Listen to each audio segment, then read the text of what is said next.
This is an AccuWeather alert from Channel 7 Eyewitness News. Right now, it's windy and rainy across the tri-state. We have new video of trees down and flooding from the Jersey Shore to Long Island. Plus, there could be delays again this morning on New Jersey Transit after some riders spent hours waiting to get home last night. AccuTrack showing the nor'easter still moving through at this hour. There are school delays, which will be scrolling at the bottom of your screen. Good morning. I'm Ken Rosado. And I'm Lori Stokes. Thanks for waking up with us. It is Tuesday, January 24th. Yeah, we have team coverage of this AccuWeather alert. We are live from the Jersey Shore to Long Island. And we're going to start, though, with Bill Evans and your AccuWeather forecast. Well, it's windy, rainy, raw, Ken, Lori. A morning where we still have our storm around. It's not as severe, but it's still windy, it's still rainy, and it's cold out there. You got to dress warmly. Temperatures are in the 30s. They feel like the 20s with the wind. The wind has just been cranking here out of the north. It's 17 to 20, 29 miles an hour on Long Island, 18, 13 down the shore. You see the gusts are at 30 at JFK this hour, 43 from Islip, and we had some 43 to 50-mile-an-hour wind gusts out toward Montauk. That might have knocked the meter out. 32 is the real feel at Brooklyn, to 37 to 27 from the Bronx to White Plains. Flood warning still in effect for South Shore, Jersey Shore. There's coastal flood advisory, Brooklyn, Queens, Staten Island, urban areas of New Jersey. Wind advisory, Long Island and New Haven out to New London. Winter weather advisory still up to the north. So there you see to the north is still some of that ice and snow from Ulster County over to Sullivan, Dutchess County, up there around 84, where there's been 2.1 inches of ice there. In northwest New Jersey, Wantage, an inch of ice. So this will be the issue for today, as well as our low is exiting. There's the wind profiles. You see the low just off the east coast there of southern New Jersey, and the high tide is going on right now with these flooding problems that are around. Particularly, you see Seabright, 4:30, the high tide. So we're on the backside of the high tide right now, and at Seabright, Darla Miles is there, and she can talk more about those flooding issues that have been going on there. Good morning, Darla. Good morning again, Bill. As you can see, I'm still dealing with the wind and the rain, and you're talking about the tide and the flooding. I want to direct your attention to the sidewalk where I was at 4:30 this morning. Remember, I was able to stand right here on the sidewalk as cars drove down the street, but now you can see as that tide is coming in, the water level is rising. I also want to direct your attention to this emergency vehicle here. Just within the last minute or so since we went on the air, you see this small SUV made the attempt to drive through Ocean Avenue where this high water is, and now has its flashers on because the car is flooded out. This has been the problem overnight in Seabright, well before the tide came in last night and this morning, because of the flooding concerns, obviously, with the nor'easter. I want to stick actually with the live picture and not go to the video, because you can see that there are other motorists driving by, assisting this one small SUV that appears to be stuck. And if you're in Seabright this morning, this is going to be the major concern. You really would like to avoid Ocean Avenue, because we are seeing about 5 or 6 blocks of roads flooded. Now you can see more drivers coming on Ocean Avenue. I don't know if they're going to be able to assist this vehicle, but again, as the tide is coming in, this is going to be the concern. When you come on Ocean Avenue, in fact, we saw the road closure sign. Police officers out here saying, look, don't drive down these streets. But you can see drivers are coming down here anyway. And this continues this morning. They're going to get stuck if they do this. If you're driving in the water, you know you got to turn around. Don't drown. Reporting live in Seabright, Darla Miles, Channel 7 Eyewitness News.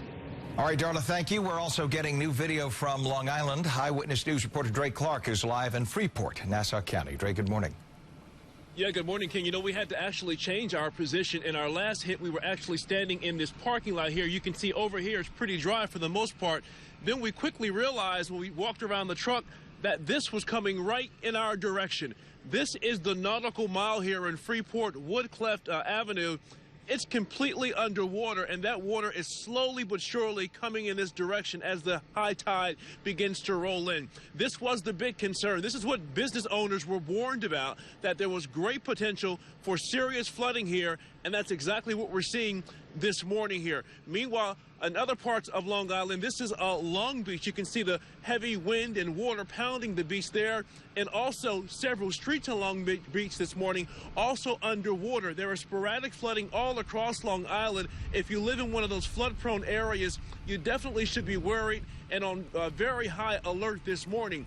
The other factor we're dealing with is the heavy wind. We've seen uprooted trees like here on Hawkins Avenue in Ronkonkoma, and also on Islip, several uprooted trees covering roads here. The fortunate part is no reports of any injuries associated with any of those downed trees. But right now, this morning, the potential for flooding is serious as that high tide moves in. Long Island has been hammered with the heavy winds and the heavy rain, but today is when we could actually see some of the worst flooding happen here. So if you do live, again, in one of those flood-prone areas, you should be aware and be alert and just keep your eyes on the road and your surroundings, because things could quickly turn from bad to worse. As for those power outages here on Long Island, as of 9:30 last night, 17,000 people had their power restored.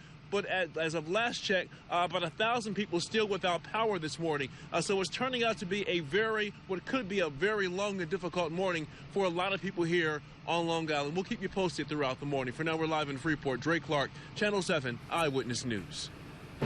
I'm Heather O'Rourke. We are looking at the New England Thruway. As you go onto the northbound side, right near Playland Parkway, you can see that we do have this incident involving a truck with some brakes that are on fire. And then as we look at the LIE is a bit slow getting in through the area of Casino Boulevard, and that's because of an ongoing tractor-trailer fire. We'll head over to our maps. We'll talk about New Jersey Transit. Everything is on or close at this point, but delays are possible. You can expect some delays this morning, especially on the Northeast Corridor and the North Jersey coastline. Long Island Railroad Metro North doing okay.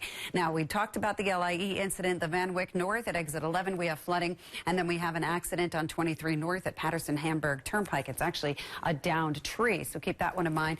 LaGuardia, JFK, Newark, on or close, but never a bad idea to get in touch with your individual carrier. Street cleaning rules are in effect for today. Lori, over to you. All right, Heather, thank you. And as Heather just mentioned, so far, so good on New Jersey Transit this morning. The agency will be warning riders, however, that delays are possible following a grueling commute last night. Eyewitness News reporter Candace McCowan is live now outside Newark Penn Station with more for us. Good morning, Candace. Good morning, Lori. Like you said yesterday, but again, they are warning people to expect delays. They even say it's a good idea to check your train status before you. Exactly why we have this new video coming into our newsroom overnight. Strong winds caused the wires to fall down on tracks in Linden Monday afternoon, causing a total shutdown.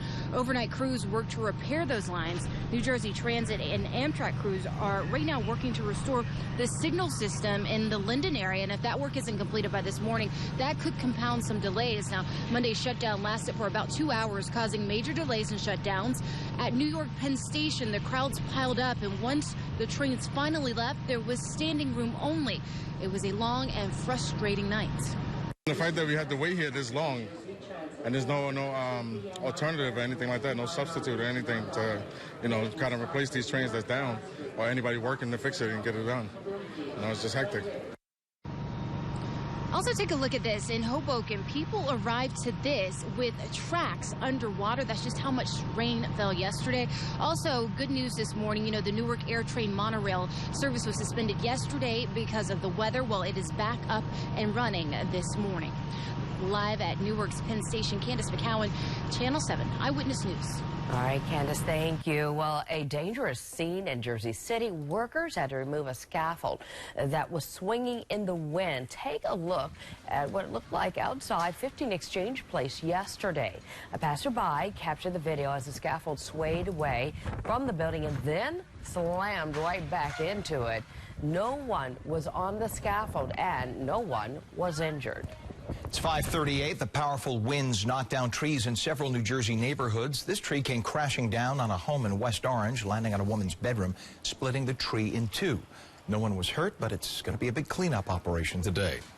Well, the death toll is rising in the South following a weekend of severe weather there. At least 20 people were killed.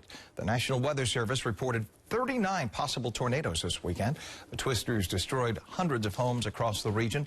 An EF2 twister hit southwest Georgia, packing winds of up to 135 miles an hour. Authorities blame the storms for deaths in Mississippi and Florida as well.